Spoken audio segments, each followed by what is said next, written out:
सर्वांचं स्वागत आहे पुन्हा आजच्या या महत्त्वपूर्ण व्हिडिओमध्ये। आजपासून 49 दिवस तुमच्या परीक्षेसाठी राहिलेले आहेत। 49 दिवसाचा खूप चांगल्या प्रकारे तुम्ही वापर करा, जेणेकरून मराठी विषयामध्ये 30 पैकी 28 मार्क तरी मिळाले तरी बाकीच्या विषयांमध्ये आपले मार्क कमी आले तरी ते कव्हर होतील।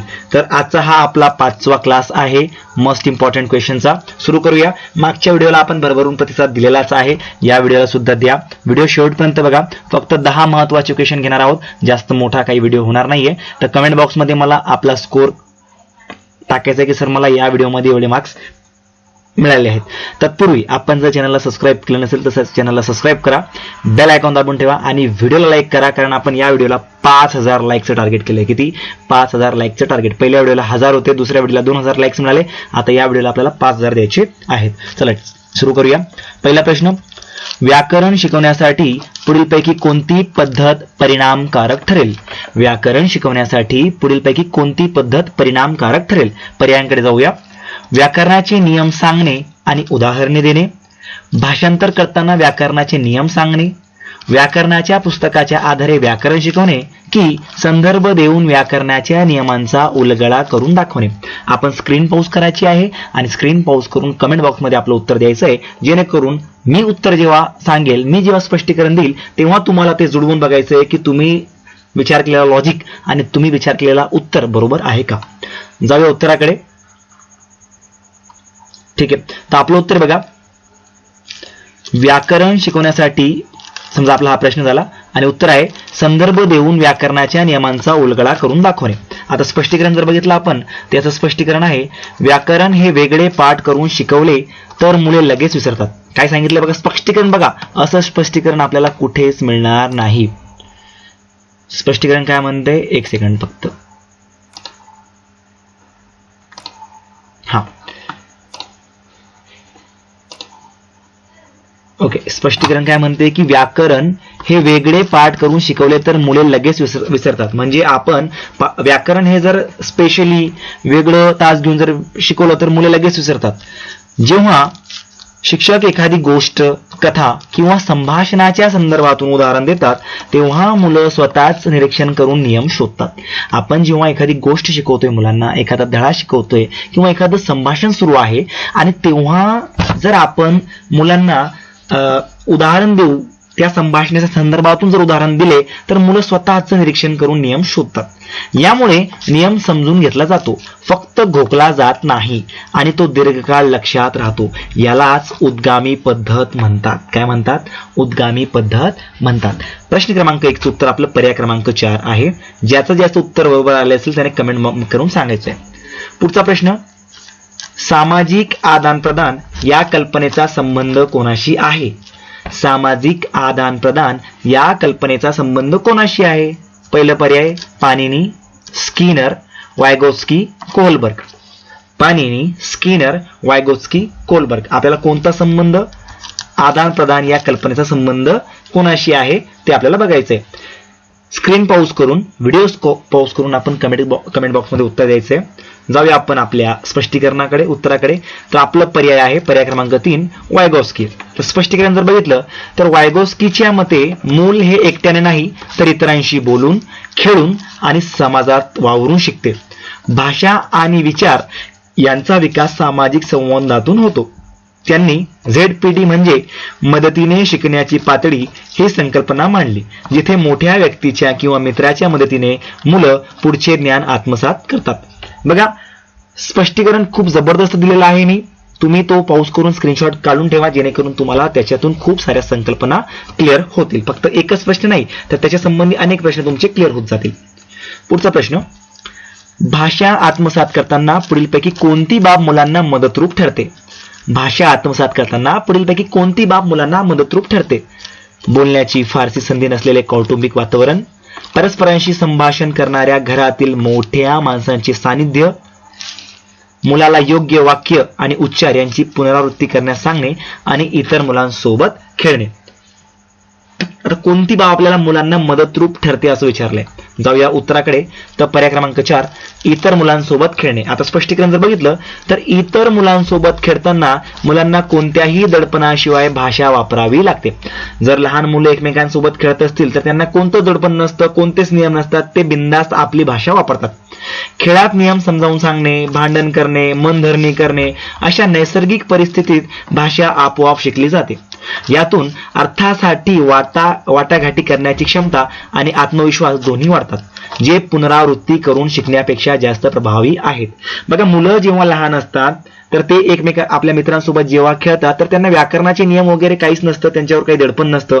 ते एकमेकांशी त्यांच्या पद्धतीने बोलतात, भांडण करतात, एकमेकांना खेळाचे नियम समजावतात, मनमानी करतात.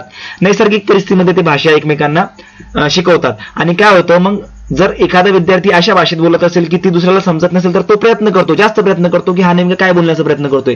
आणि अशात काय होतं की वाटाघाटी होत नाही आणि वाटाघाटी आणि आत्मविश्वास दोन्ही वाढतात. म्हणजे एकमेकांना ते म्हणतात ना आपण की त्यांनी थोडं कॉम्प्रोमाइज केला, तर तसं कॉम्प्रोमाइज करण्याची सवय लागते आणि कॉन्फिडन्स सुद्धा वाढतो आणि पुनरावृत्ती करून शिकण्यापेक्षा ही जास्त प्रभावी आहे.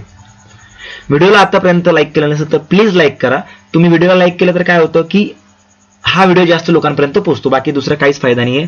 तर आतापर्यंत पण आपण जर लाईक बटन प्रेस केलं नसेल तर प्लीज माझ्यासाठी लाईक करा आणि चॅनलला सबस्क्राईब नक्की करा. पुढचा प्रश्न, पुढीलपैकी कोणत्या परिस्थितीत मुलं नैसर्गिकरित्या भाषा आत्मसात करतात? नैसर्गिकरित्या आत्मसात करतात. एका वेळेस फक्त एक भाषा बोलणे, सभोवतालच्या परिसरात एकापेक्षा अधिक भाषा असणे, फक्त लिखित आणि संचार माध्यमांमुळे, त्या भाषेची व्याकरणिक संरचना. जाऊया पर्यायाकडे. तर आपलं उत्तर आहे बघा, सभोवतालच्या परिसरात एकापेक्षा अधिक भाषा असणे. जसं आपण प्रश्न क्रमांक 3 मध्ये बघितलं होतं की ते विद्यार्थी एकमेकांशी बोलतात आणि कोणत्याही दडपणाशिवाय बोलतात, म्हणजे एकमेकांच्या भाषा ते शिकण्याचा प्रयत्न करतात. तर तेच आपल्याला इथं दिलंय की सभोवतालच्या परिसरात एकापेक्षा अधिक भाषा असणे. आता स्पष्टीकरण जर बघितलं तर भाषा ही पुस्तकातून नाही तर ऐकून आणि वापरून आत्मसात होते. आजूबाजूला अनेक भाषा असतील तर मुलं त्या आपोआप उचलतात. यातून बहुभाषिकतेचा विकास होतो आणि मुलं कोणत्याही भाषेला बिलकुल घाबरत नाही. हीच नैसर्गिक भाषा संपन्नाची प्रक्रिया आहे. जबरदस्त प्रकारे मी स्पष्टीकरण आपल्या सर्वच व्हिडिओमध्ये देत असतो, त्याच्यामुळे हे स्पष्टीकरण आपल्याला कुठेच मिळणार नाही. त्याच्यामुळे व्हिडिओला लाईक सुद्धा करा आणि चॅनलला सबस्क्राईब सुद्धा करा. पुढचा प्रश्न 5, संहिता वाचनाच्या बाबतीत कोणती गोष्ट सर्वात महत्वाची आहे?